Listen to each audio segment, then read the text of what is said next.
Dan kata para ulama rahimahumullah, satu-satunya ibadah yang Allah Azza wa Jal memerintahkan Nabinya Muhammad SAW menerima di langit hanya solat. Yang lainnya di bumi. Baik itu jihad, bakti sama orang tua, zakat, semuanya di bumi. Jibril turun membawa wahyu tersebut kepada Nabi SAW. Tapi khusus solat, Nabi SAW diundang ke langit untuk menerima karena kemuliaan solat itu sendiri.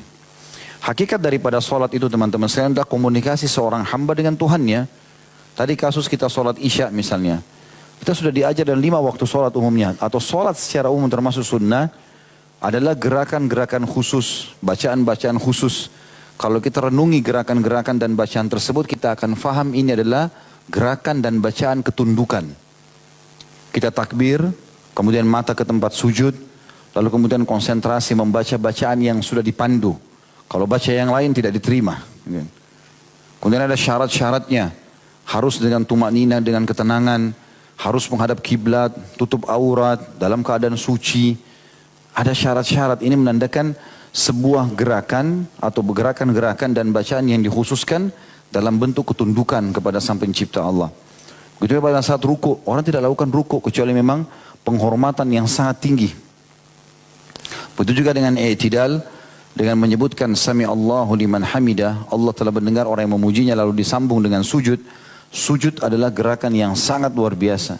Ini kalau pada manusia adalah penghinaan. Kalau dia sujud kepada seseorang, itu berarti dia sudah sangat luar biasa. Gitu. Tunduknya pada orang tersebut. Makanya Nabi SAW mengatakan, kalau boleh sujud kepada sesama manusia, maka kau akan suruh istri sujud pada suaminya. Tapi tidak boleh. Sujud hanya untuk Allah subhanahu wa ta'ala. Dan ini bentuk ketundukan. Saking terhinanya seorang hamba pada saat itu, Allah subhanahu wa ta'ala menjadikan sujud adalah waktu dan tempat terdekatnya seorang hamba dengan Sang Pencipta Allah. Kata Nabi SAW, akrabu abdun ila rabbihi wa huwa sajid. Paling dekatnya seorang hamba pada Tuhannya justru pada saat dia sujud. Padahal kalau kita bandingkan gerakan-gerakan solat, kita lihat sebenarnya berdiri lebih tinggi daripada sujud.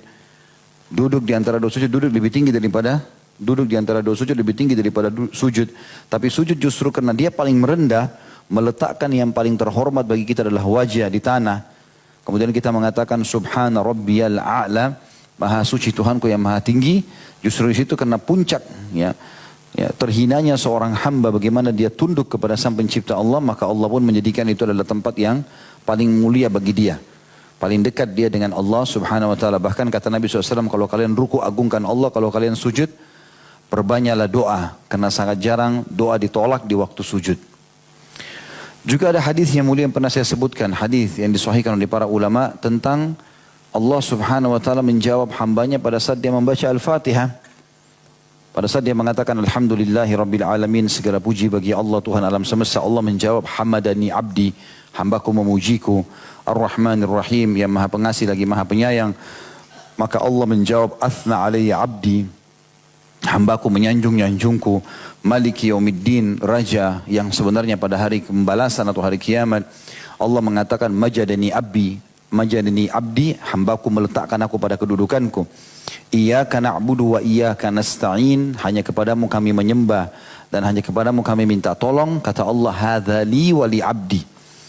Ini potongan pertamanya, iyyaka na'budu, hanya kepadamu kami menyembah. Ini adalah hakku kata Allah.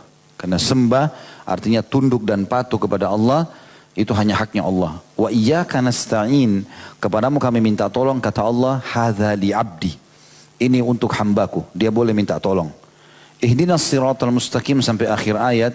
Siratal ladzina an'amta alaihim ghairil maghdubi alaihim waladdallin. Tunjukkanlah kami jalan orang-orang yang telah Engkau berikan nikmat kepada mereka dari para nabi-nabi, para syuhada, orang-orang yang jujur, sedih dan orang-orang saleh dari kaum muslimin. Bukan orang-orang yang kau murkahi yaitu kaum Yahudi, dan bukan orang yang kau sesatkan yaitu orang-orang Nasrani. Maka Allah menjawab hadza li abdi wa li abdi ma sa'al. Ini milik hambaku dan aku akan memberikan, atau hambaku akan mendapatkan apa yang dia minta. Maka ini adalah komunikasi seorang hamba dengan Tuhannya.